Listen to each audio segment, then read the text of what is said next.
Grand Canyon, people finding these caverns with like Egyptian artwork and these stories of artifacts. What scientists say they've uncovered in the off-limits depths of the area long whispered about as the forbidden zone of the Grand Canyon is nothing short of astonishing. Deep beneath the red plateaus and limestone walls, in zones rarely trodden and heavily guarded, a recent expedition claims to have found a vast underground system of caverns. These are not merely simple caves, but an interconnected network of vast chambers and tunnels, carved by water and unknown hands, filled with relics, statues, seeds, and objects that seemingly predate known civilizations. According to reports, the scale of this complex runs far beyond conventional archaeological expectations. Before we start, smash the like and subscribe buttons for more updates. The discovery started with remote sensing technologies and geophysical surveys that detected voids and anomalies deep in the canyon walls. These detections led to expeditions descending into shafts and chambers that had been sealed or forgotten for centuries. As the explorers mapped the tunnels, they found evidence of human activity, walls covered in strange inscriptions, objects that resemble ritual vessels, and offshoot chambers that looked engineered. The most striking finds include large statues that bear no easily identifiable cultural markers, along with piles of what seemed like ritual debris, ashes, burnt bones, and charred plant matter. Together, this paints a picture not just of ancient habitation, but of complex ceremonial use of this subterranean realm. Scientists emphasize that the context is peculiar. The chambers are not simply natural caves adapted by humans. In many places, the rock surfaces show tool marks and deliberate construction. Bench-like ledges carved directly into the bedrock, steps hewn into stone, and support pillars fashioned from native rock. These tunnels run for hundreds of meters, and some of the larger chambers have ceiling heights of 15 to 20 feet, almost like halls built underground. What makes it even more shocking is that many of the artifacts appear to date from a period for which there is no conventional documentation of large-scale underground ceremonial societies in North America. The suggestion is that we may be looking at a civilization, or multiple overlapping cultural phases, that deliberately used subterranean architecture in a region assumed to be dominated by surface cliff dwellings and pueblos. The implications for our understanding of prehistoric human societies in the Americas are profound. If these findings hold up under peer review and rigorous dating, the subterranean network could indicate that the Grand Canyon region was not simply a boundary zone or marginal occupation area, but rather a major cultural and religious center. The fact that these chambers were hidden, sealed, and only now rediscovered suggests a purposeful decision to hide or preserve these spaces. That leads to a host of new questions. What drove these people to build below ground? Was it environmental pressure, spiritual belief, or strategic concealment? Did they trade with distant civilizations, or independently invent subterranean architecture? Could there have been a network of similar hidden underground sanctuaries elsewhere, forgotten by the archaeological record? One of the most dramatic elements of the discovery concerns what appears to be seed stores. Piles of desiccated plant matter packed carefully in stone niches. These aren't simply garbage middens. They appear arranged, cataloged, almost like stores for ritual or survival. Some of the plant material is identified as species still growing in the canyon rim and region, but others appear to be varieties not previously recorded in local ethnobotanical studies. That raises the possibility of lost agricultural or botanical knowledge and suggests that these underground halls may have served not only ceremonial but perhaps storage and preservation functions. The environmental implications are staggering. A subterranean facility with climate-controlled spaces, or at least stable microclimates, used by people tens of thousands of years ago or earlier. Moreover, the inscriptions on the walls defy easy classification. They resemble combinations of symbolic imagery found in ancient Middle Eastern and Mediterranean contexts, albeit transformed in unfamiliar ways. Several of the carved reliefs depict humanoid figures with stylized headwear and tools that are not immediately familiar to southwestern archaeological traditions. While the idea of Egyptian or Himalayan origins has been floated in popular media and completely dismissed by mainstream scholars as hoaxes, the new findings suggest something more nuanced. Perhaps a local culture that developed similar symbolic systems independently, or a lost link borrowed through migration or distant contact. The layering of cultural styles, tool types, and symbolic motifs points to much more complex cultural entanglement than previously assumed for the canyon region. If this underground network truly served major cultural purposes, our timeline of human innovation in North America may need revisiting. The assumption that large-scale ceremonial architecture in the region was limited to visible cliff face structures may need expanding. The hidden dimension undercuts the idea that ancient desert peoples were constrained purely to surface or canyon rim living. Instead, there may have been parallel subterranean civilizations, hidden from easy view, working with different materials, strategies, and cosmologies. The canyon walls, far from being mere geological displays, may have functioned as the facade hiding a vast underground kingdom of ritual and storage. Environmental and geological forces also come into play. These caverns were created in part by water erosion, faulting, and rock collapse, but the extent to which humans modified the space suggests they took advantage of niches created by geology. The timing is key. At periods when the canyon was undergoing changes, river shifts, climatic fluctuations, even lava damming downstream, they may have retreated into or established subterranean spaces precisely because the surface became unstable or inhospitable. In this way, geology and human culture interplay in a dramatic fashion. The canyon's deep history may have encouraged hidden civilizations to adapt to underground life in a region often considered harsh. The find forces a rethinking of regional trade, communication, and cultural spread. If groups deep within the canyon were sustaining stored botanical resources and building carved halls, they would have needed supply chains, food, tools, perhaps specialized artisans. The corridors linking chambers may have been networked to multiple surface communities, suggesting that the canyon was less an isolated frontier and more a nexus. That in turn raises questions of how knowledge and ritual practice moved across landscapes previously thought to be disconnected.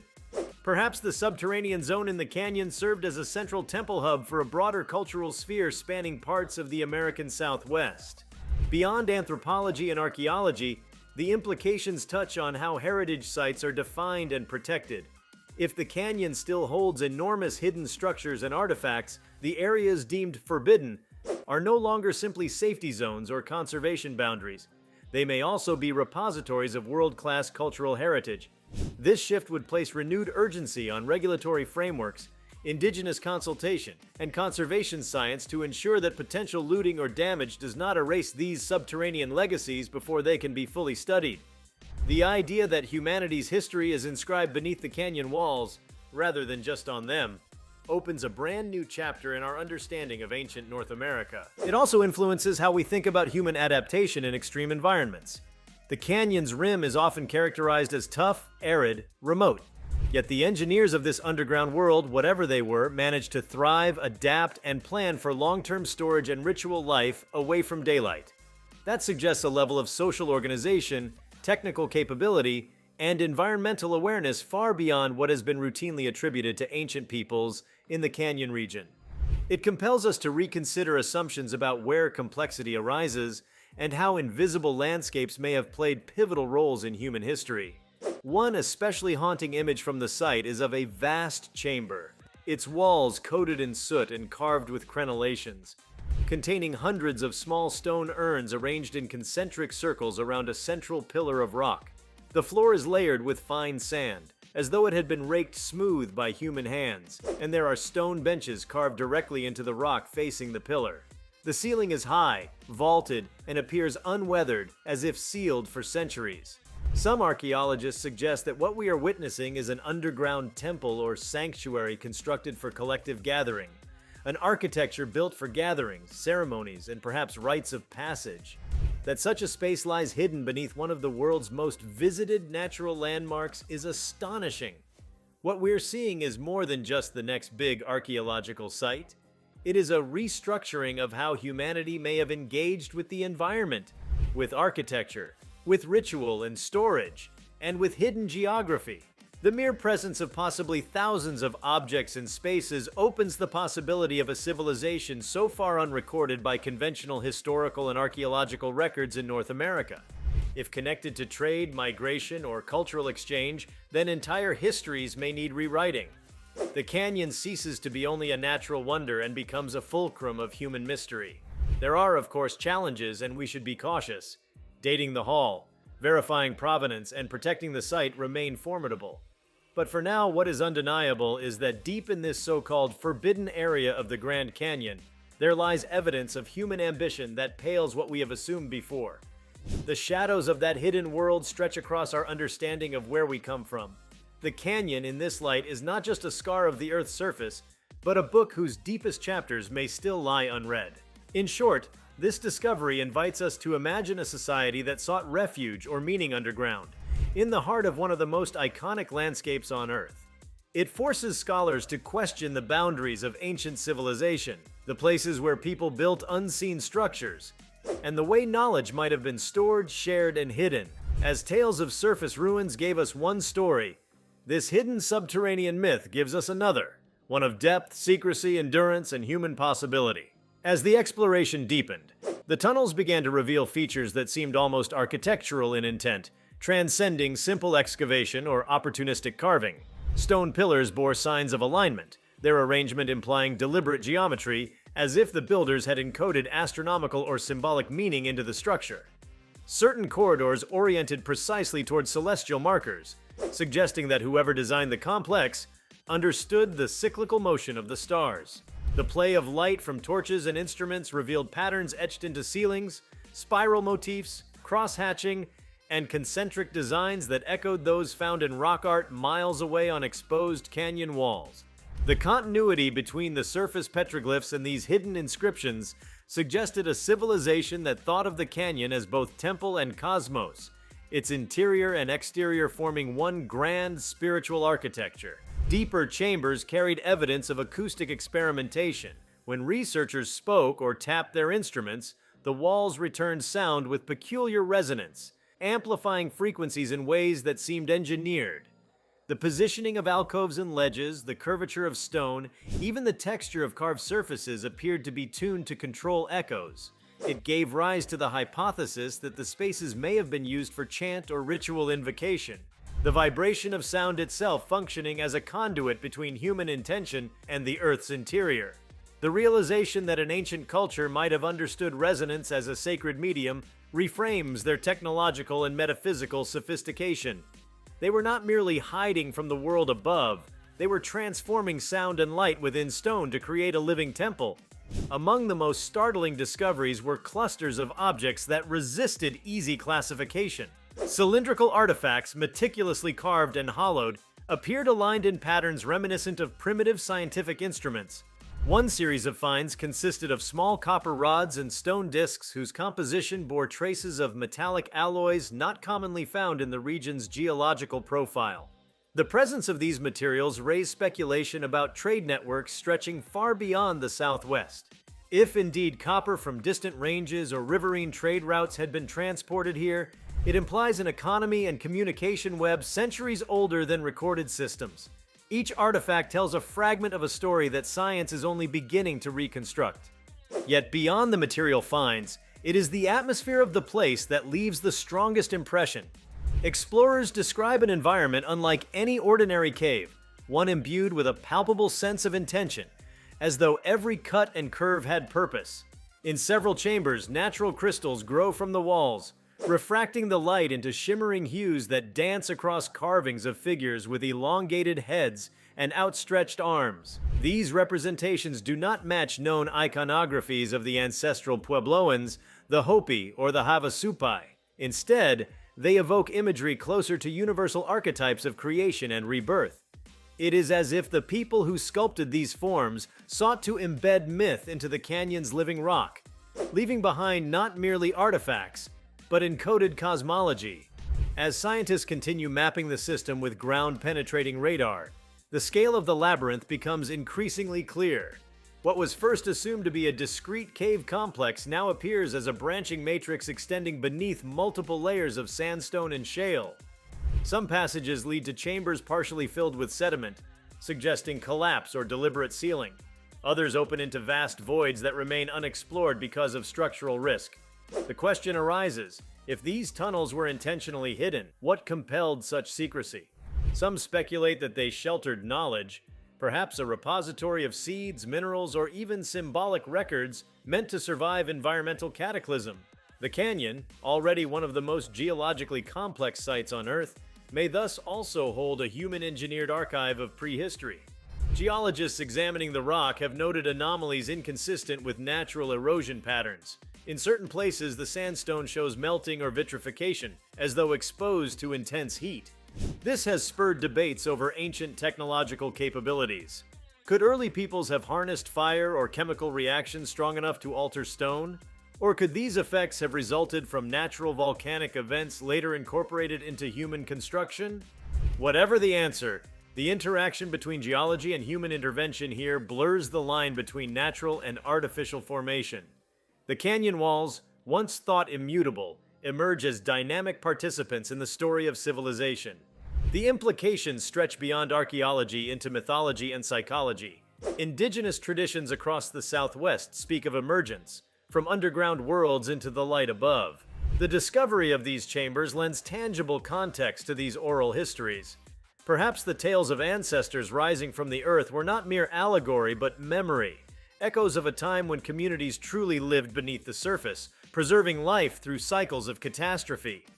Such alignment between myth and material evidence could transform how scholars treat oral traditions, not as folklore, but as coded historical record preserving humanity's deepest epics. Furthermore, the cavern's environment offers potential insights into ancient climate resilience. Samples from sediment layers inside the tunnels contain trapped pollen, spores, and microfossils, an unbroken archive of ecological conditions over millennia. Analyzing them may reveal how past societies responded to droughts, floods, and temperature shifts. The underground refuges could have served as shelters during environmental extremes, a testimony to human adaptability. Understanding their strategies might even inspire modern responses to climate instability, showing that the wisdom of survival was once literally carved into the earth. As exploration continues, researchers confront moral and philosophical dilemmas. The forbidden status of this part of the canyon is not arbitrary. It overlaps with sacred indigenous lands and ecologically sensitive zones. To dig, document, or even enter these spaces poses ethical challenges, yet the potential knowledge they contain is immense. Scientists find themselves balancing reverence with curiosity, aware that each removed artifact disturbs not just sediment, but centuries of silence. Every chamber opened is a conversation with the past, demanding respect for those who once built and believed within the darkness. The presence of burial alcoves reinforces this need for restraint. In several recesses, skeletal remains have been found positioned deliberately, knees drawn to chest, facing particular directions. Some are accompanied by woven fibers and pigments that have miraculously retained traces of color. The patterns and placement suggest complex funerary customs, perhaps an understanding of rebirth tied to the subterranean realm. In these spaces, death and earth intertwined. Burial was not concealment but continuation, the body becoming one with the canyon's eternal layers. For modern observers, such discoveries illuminate not only mortality, but also the enduring human quest to find meaning beneath stone. Technological documentation efforts are now advancing into unprecedented territory. Drones fitted with LiDAR mapping arrays and micro-imaging sensors have begun scanning deeper voids where human access is unsafe. Early renders depict networks rivaling modern subway systems, with shafts intersecting like arteries of some vast geological organism. Each data layer adds dimension to what might be one of the largest human-modified subterranean systems in the world. The integration of cutting-edge imaging with archaeology transforms these discoveries from myth to measurable structure, bridging science and wonder. As the images circulate among academic circles, debates ignite over cultural ownership and interpretation. Who can claim such a discovery? The modern nation that governs the land, the indigenous groups whose ancestors likely knew of these spaces, or humanity as a whole. The Grand Canyon has always symbolized scale and mystery. Now it also tests our ethical boundaries about guardianship of the past. Some argue that the chambers should remain sealed, preserved as living heritage rather than exploited for tourism or fame. Others insist that studying them could rewrite chapters of global prehistory, offering clues about migrations, technologies, and belief systems that link continents. The canyon becomes not only a site of wonder, but of responsibility. As researchers document murals within the deeper levels, pigments of brilliant reds, blues, and golds emerge, colors that should have faded long ago but remain vivid in the cave's stable microclimate. The compositions display hybrid motifs, serpents coiling through celestial rings, human figures ascending through layers of light, animal forms transforming into geometric patterns. These images blur the line between art and cosmology, offering visual theology from a forgotten culture. Some specialists propose that the pigments themselves contain mineral combinations sourced from distant plateaus, implying knowledge of chemical processes and trade far beyond what regional archaeology has assumed. If you like this video, please give it a like and subscribe to our channel. Also, leave your comments below and tell us, what are your thoughts on scientists exploring the forbidden Grand Canyon area? We want to hear from you. Thank you for watching and see you next time.